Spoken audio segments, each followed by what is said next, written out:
Greetings, Marsh here, and welcome to episode 129 of my modded Factorio playthrough. In this episode, we are going to expand our brown circuit production on our new bus here. Enjoy. So we're going to want to have 30 per second in total, but it's not quite as simple as build a huge setup and build 30, because we've got some limiting factors here, specifically these electronics components. But I noticed that we need 60 of them to make the components, but then 30 to make the boards. So perhaps we can do some direct insertion there, because otherwise we would have had to think of this as separate setups. We would have had to limit our output to something a lot less. I don't know, like 7.5, maybe even like 5. Yeah, to make this under 30, so we would have to make this setup multiple times. But we might be able to just make one giant one if we can do some direct insertion here.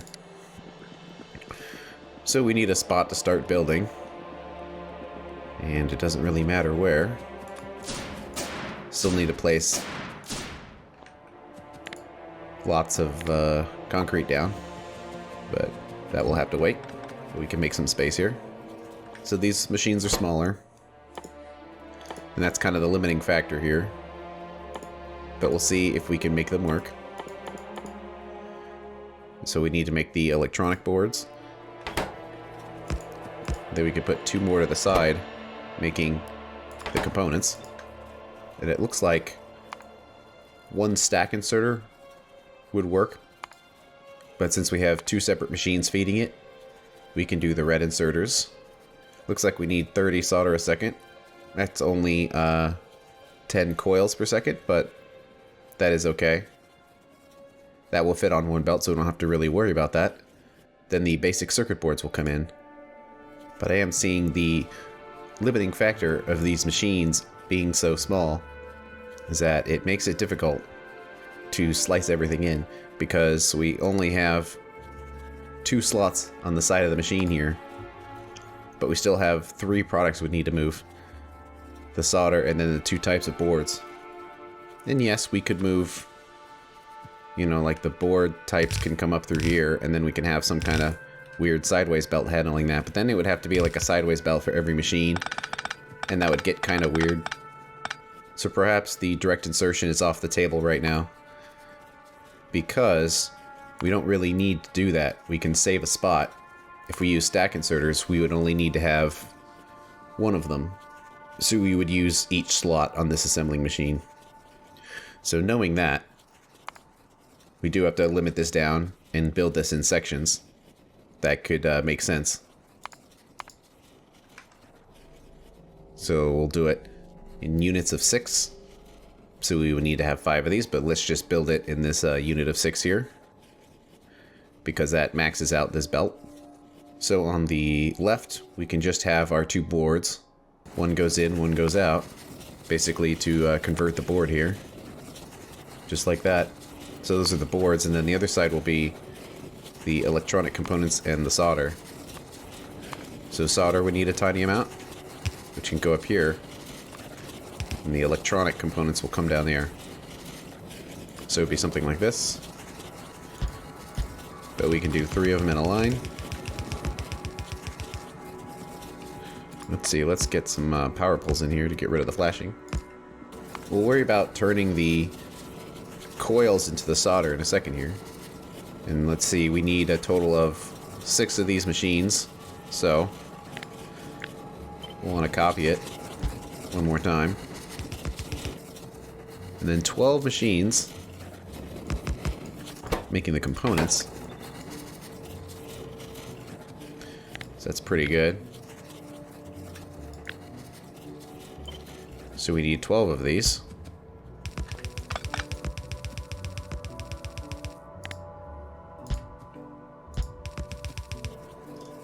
Okay, and then this is where things get interesting / different, is now we make our wires from coil rather than having to manufacture them. And because we have 2 belts here and we have nothing that's going to go on the right, we should just make the wire coils on the right here. And we only need a single machine. So we can do something like this. Making our tinned copper wires. And kind of want to invert the orientation of these inserters here. So let's do it like this. Just so that bottom one doesn't have any problems. So we can do regular and then near. So that'll fill that belt up.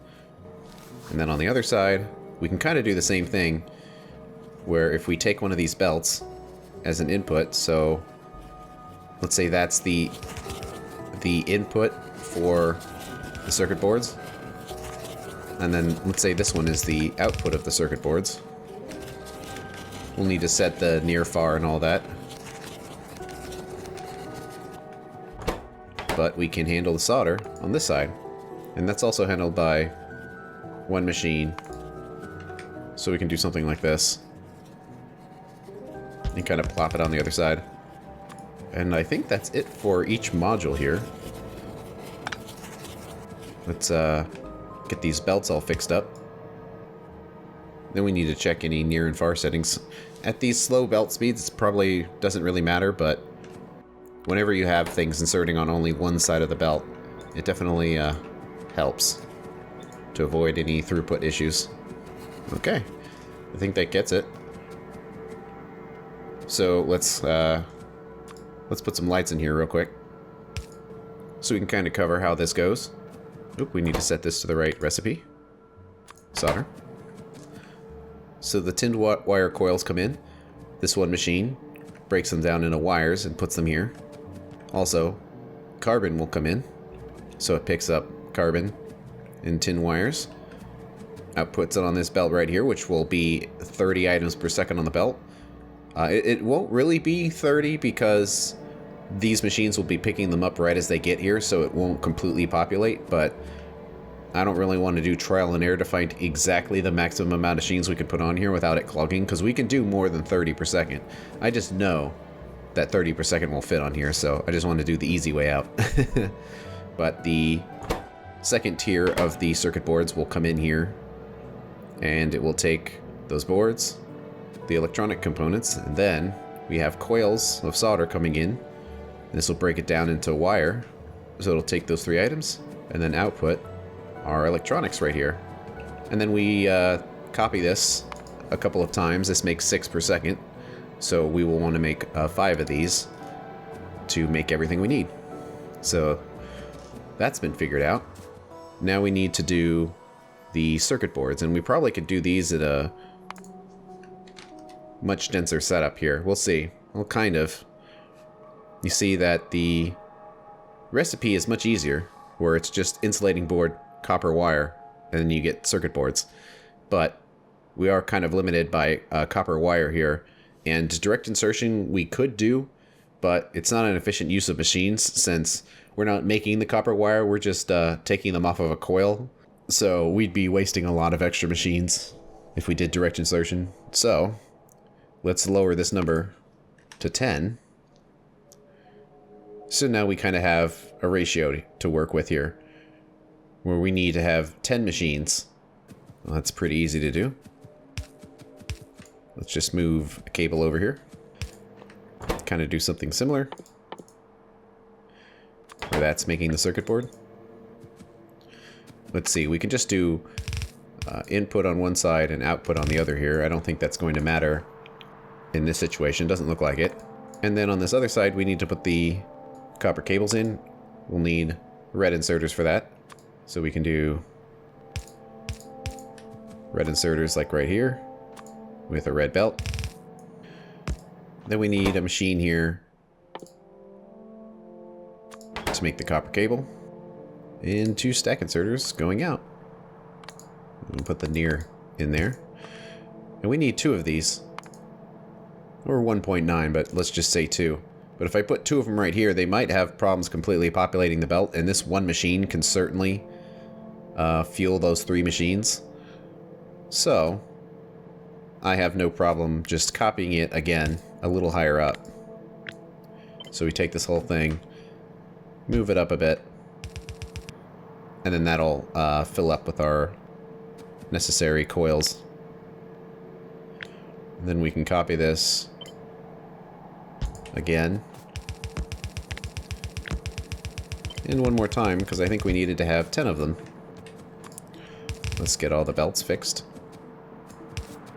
That should be 10 per second of those, so copper coils go in, they turn into copper wire, and they get processed. And then on this side, circuit board goes in, which is already being produced elsewhere, and then the output comes out. And then it goes onto the bus, because we do use these for some things, so we do want them to be on the bus. And then they will be pulled off to go into this setup here. So we need 5 of these, and 3 of these. Cut this setup up. We need to put them somewhere. And we decided just arbitrarily start this down here just to make sure there's room. I'm sure we're going to have more than enough, but we have lots of space to expand, and I am very happy that we're expanding because this part of the base is starting to get a little crowded. I mean, there's still empty space, but you really want to try to think ahead of time, because once your Angel Bob's factory gets crowded to the point where you can't build anything and you have to rebuild the entire factory, that's when you quit the playthrough. Because the level of intimidation of rebuilding your entire factory is just too much. It's too much to fathom. So you just give up. At least that's what I do.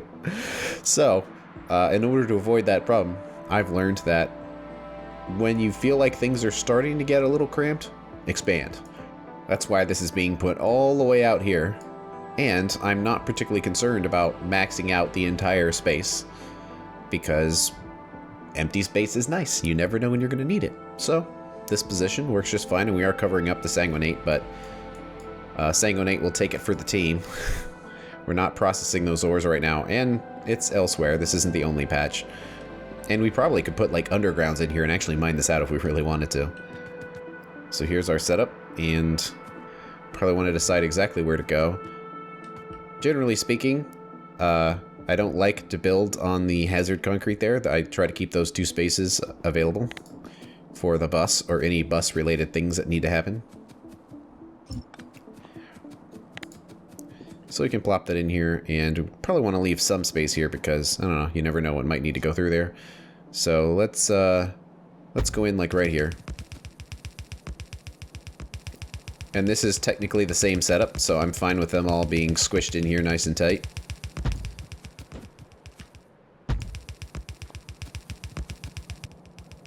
Let's see, let's get a power pole in here. Oh, it's so close to reaching. Haha, there we go. And then we'll expand upon that setup. And we need 5 of them.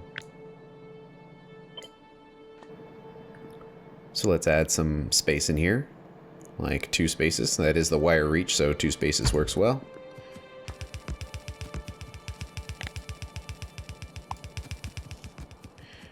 We need to clear out a bunch of space, because we need to have 5 of these. So 2, 3, 4. Man, this really keeps going. And 5, let's see. 5. I didn't bring the crawler because it's such a long drive.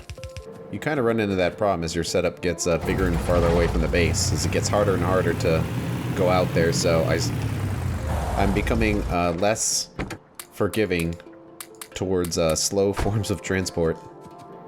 Let's see, first we need to have the copper coils, and it would look something like this. And there it goes. Seems good. Now these machines aren't running at full speed. They just have the 1 inserter, because they don't need to run at full speed. That we're only using partial machines. And we have to pull off of 2 belts, which is a little annoying compared to doing just 1. But we kind of can build a little balancer here, which this should work pretty well, where it's 2 belts go in, you pull off one of them, and then they go back into the other ones. And yes, during periods of low throughput, you know, this one side of the belt might get a little slow, and you could do things like output priority on the right to always make sure this guy gets filled first. But it should work fine without that. That as the system gets backed up, it will all get pushed where it needs to go, but we can adjust it later if it doesn't work right. So there's making our electronic components for what we have inserters for. It seems to work pretty well with these balancers like this. So we decided this area right here would be for the completed circuit boards. So let's get the output figured out. I kind of want to wait on the input until we have everything hooked up and we can see how it works. But for now, we can hook up the outputs. And actually, I was thinking, you know, at some point, we're going to have to get these basic circuit boards on a train. And, because we do use them for things. And I was thinking, I would do some dynamic loading stations kind of over here, since there's going to be lots of extra space. But the belts are pointed to the left. So what that means is we might be using some of these belts down here as return belts to go back to the train station to be used. So that is something to consider. Okay, well, the inputs are going to come up through here. Actually, I'm here facing all of these outputs to the left, but we need the basic circuit boards for making the electronic boards. But once we've made the electronic boards, we can actually send those to the right. And these can keep going to the side, where they will eventually go somewhere important. Okay, and we need to get these insulating boards in here. And we'll do an underground right there to minimize the impact with the other belts. But I'm going to wait on hooking that up until we've got the rest of this built. It looks like we're basically just short on a few inserters. And luckily, if we have any extra resources, we have lots of warehouses to dump them all in. Now, we could dump them in the actual warehouses, but if you know which sorting warehouse they go into, you can kind of just do this instead, and they'll get put to where they need to go. I suppose if you pick the wrong thing, let's say you put brass plates in there, they'll actually just stay in the warehouse because they have nowhere to go.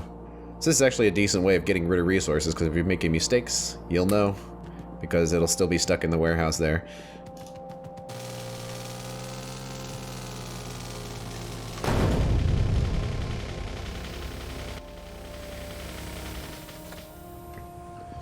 Whoops. Luckily, I don't think there's too much in there. Okay, we've got a little bit of concrete to fill this up. Probably should drop all the inserters in, though. So that's going to start a bunch of stuff up.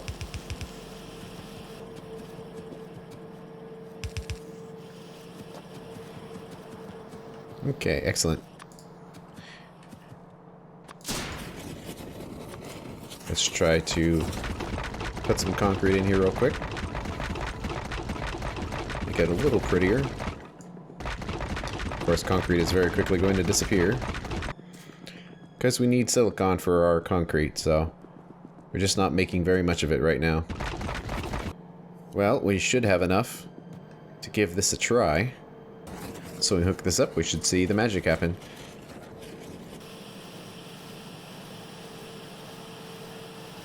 Mostly green.